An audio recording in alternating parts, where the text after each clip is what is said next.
Mirrors and Dreams, Book 2 of the Unseen Scar series, written and narrated by C.R. Saxon. Chapter 3.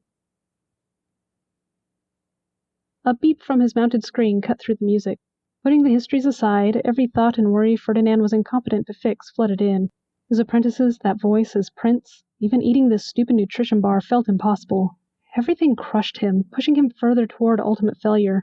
Returning to the nearly endless information was tempting, but if it was the Duchess's report of his prince's progress. Pulling up the message, Ferdinan found a name he loved seeing, Master Ferdinan. The man always had any number of schematics to work on, or projects to brainstorm. Blueprints, ideas, questions. For the last 9 years, Ferdinan was kept busy with whatever popped into the master engineer's head. Nearly non-existent lips twitched into a smile at the pleasant memory. A child's bet, that's what earned him the man's respect. Though, being Duke Samolt's son helped. Guilt filled him. What right did a useless son have taking advantage of a highly regarded name? Inheriting the Duke's mutation wasn't enough to justify such greed. But when it came to inventing, Duke Samolt's was world-renowned. All the times Ferdinan used the Samolt's name to his advantage, he disgusted himself. I'm a terrible son. Person.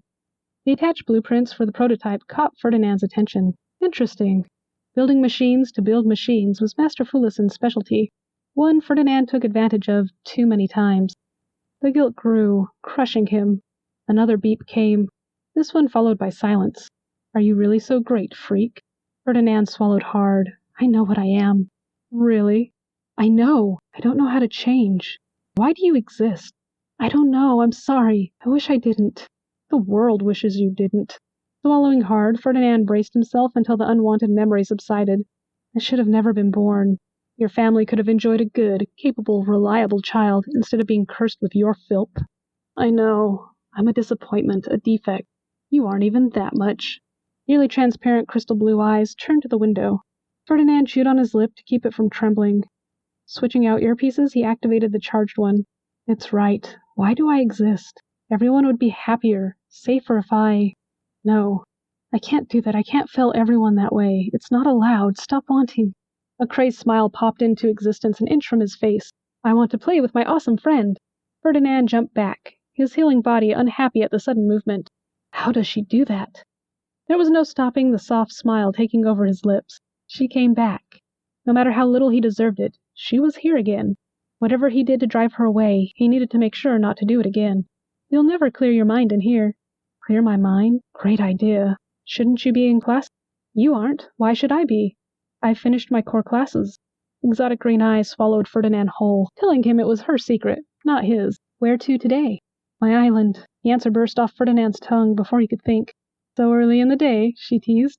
I don't care. Ferdinan grabbed a set of cuffs. Let's fly. Ha! A golden brown wrist lifted, showing an already activated cuff. Partially healed skin objected as he eased himself out the window. But he didn't care. Neither did he wait for Oya before shooting off into the sky. Catch me if you can. Ha ha ha! Cheater! She laughed and rocketed after him. Ferdinan sped up until he could barely breathe. The passing air nearly drowned out the music, and he felt that voice scratching at the back of his mind. Go away, or I'll make you. He nearly heard amused laughter at his pathetic threat. Even if death is the only way, I will get rid of you. An impossible nothingness slapped his arm, startling him out of his thoughts. Oya stuck her tongue out and zoomed off. You won't win so easily. Forcing a smile, Ferdinan pursued, shaking off the lingering void of her touch. Despite his declaration, she won. He let her. Winning didn't matter. Only an endless race. Every time Oya bolted toward the island, he blocked her path, forcing her further out. It was fun. If only they could fly faster. But that meant giving up breathing. Was the damage to Yuyu's lungs repairable? Will she struggle the rest of her life? An impossible void encased his hand, pulling him down to the island. From there she dragged him to a small clearing surrounded by trees. It was nice and shady. In the center of a laid-out blanket sat a beautifully carved wood box. How often do you steal my violin? A mischievous grin emphasized Oya's giggles as she opened it. Only when you haven't played for a while. Fire consumed his face. Moving hurt, so he'd been neglecting her undeserved gift. Then I should play for you now. Yay! Exotic green eyes brightened, nearly blinding him. He took the violin and bow from her. Any request? Play everything! I don't know about everything, but I'll play what I know. Reaching up, Ferdinan turned off the earpiece. That's a short concert.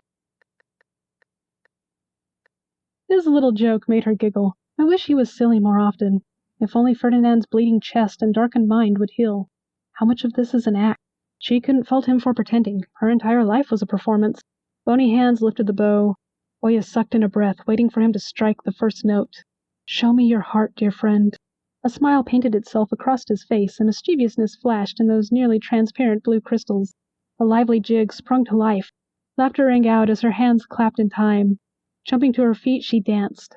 Anything to keep him playing. For a tune so joyful, each note was saturated in agony. Vigorous playing couldn't burn away his anxiety. Fear and uncertainty drowned in his music. It grew with each song he played, and each time she praised him, those emotions intensified. I'll leave you a world of happiness, whatever it takes. Are you sure? Worry filled his mother's voice. You don't have to push yourself. I want you completely well first. I am, Mom. Hugging her, his mom's body felt weak and frail, but the prince knew better. Like Rhetoric, she was an actual fighter, and had beaten both of them on more than one occasion. But even next to him, she was tiny. Protecting her was all he could think about. I love you, but I'll grow complacent if I stay. It's okay. I'll beat that out of you later. A delicate smile enhanced her worry. Are you sure you're okay? You haven't been yourself. His hands moved with his mouth. I've already fallen behind. Catching up in your 13th year is difficult. You've always excelled. You've nothing to worry about. Maybe.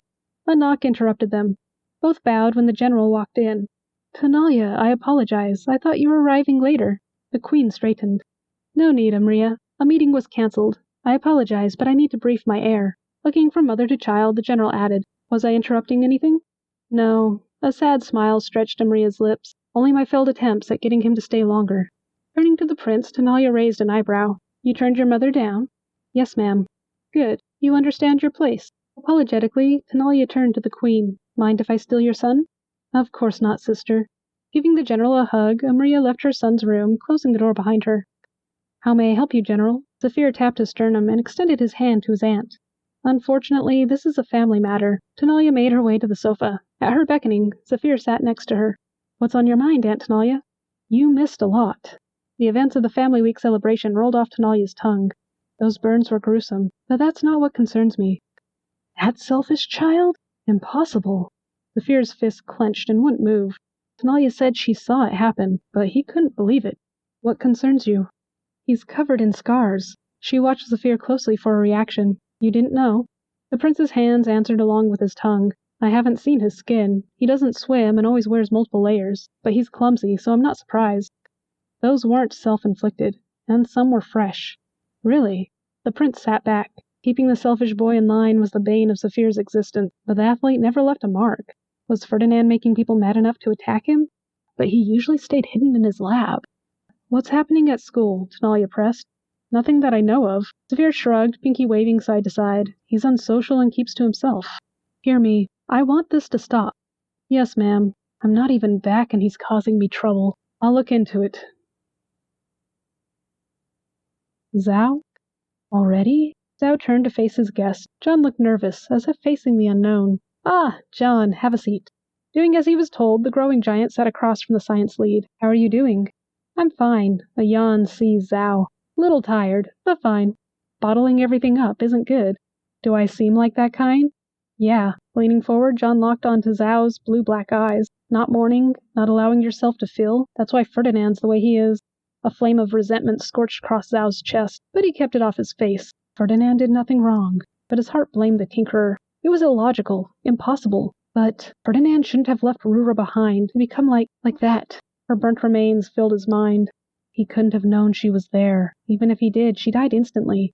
But Ferdinan did impossible things, had done so since Zhao met him. Why not pull off the impossible for Rura? As much as I respect your ally, we're nothing alike. You're wrong, John argued. You're both more capable than you let anyone see, care more for others than you let them know. Neither of you will burden others with your needs. You're as sweet as Elby. A light laugh escaped Zhao. I'm doing what I need to. I'll fail as new if I turn out like him.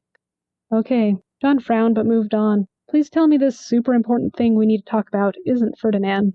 Zhao laughed, a friendly smile blossoming into existence. No, the end of this block you'll have had your lab for a year and a half. Normally we do this after a year, but last block. Don't remind me. You don't know what I'm talking about, do you? John shook his head. Not really.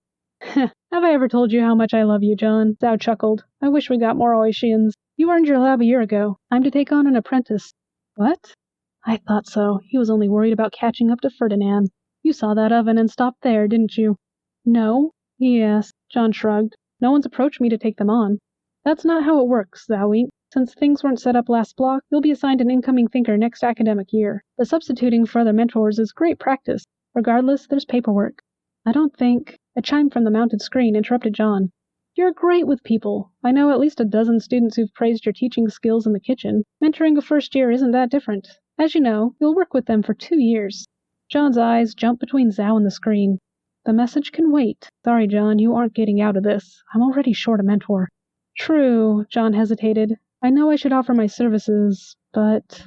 But what? It's not hard. I've even done so for Elby, and he's a tinkerer. I have different priorities. My family and the school insist those come first. John trailed off, chocolate brown eyes and possibly distant.